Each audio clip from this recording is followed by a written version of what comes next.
Hello and welcome to a brand new episode of Beat the Experts, brought to you by Falcone Moon Ford. Alongside Mike Bires, I'm Andrew Chiappazzi. Last week we had 12 teams playing in week 0 in 8 games. This week, all 19 teams locally are playing in 15 games. So AJ, let's break down some of those games. Yeah, let's start off with a section game out of the Midwestern Conference where New Brighton will host Southside on Friday. Southside is coming off a 28-21 week 0 win over Olsh.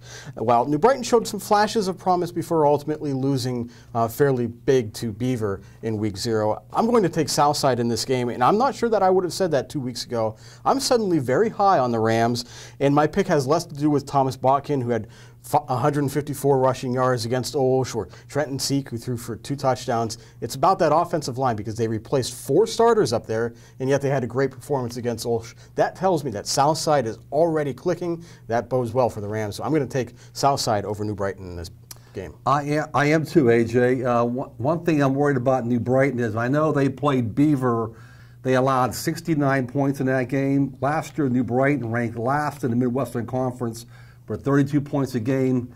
But most importantly, I like the way Southside won that game. They scored against Olsh on Saturday. They scored 14 points in the fourth quarter, including the game-winning drive with 27 seconds left to go in the game. And also, Trenton Seek, the quarterback, is only a sophomore, didn't throw a lot in that game, but he completed 6 of 8 passes, 2 touchdown passes, no interceptions.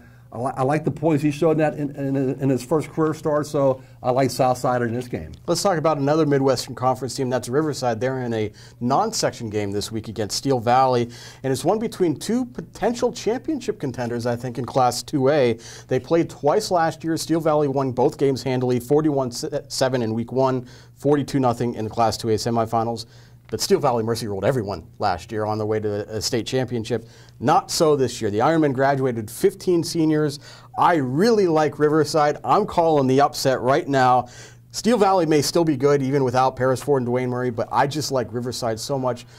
Ben Hughes impressed me as a quarterback last year. I love the offensive line. They'll find a running game as the season goes along. I think the defense will be good. I think they win on the road at Steel Valley.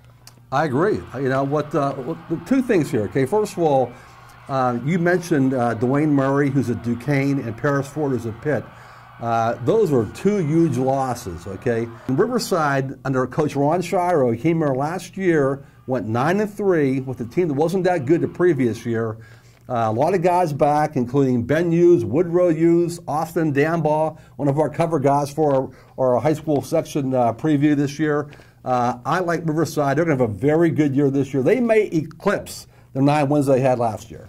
As for the other 13 games, we agree on all of them. So surprisingly, we're on the same page this week, and that includes the rivalry game between Aliquippa and Beaver Falls. The 2 met twice last year. Beaver Falls won the WP Allen State Championship, but Aliquippa is an easy pick here in week 1, Mike. Yeah, and that's because mainly Beaver Falls lost so many kids from that team last year, and the Quips are really strong again. It could be a blowout this week. Well, that does it for this week's episode of Beat the Experts. You can keep track of all of these games on timesonline.com. And join us at noon on Wednesday and Thursday for the latest editions of Game On. So for Mike Bires, I'm Andrew Chiappazzi. That does it for now. We'll see you soon.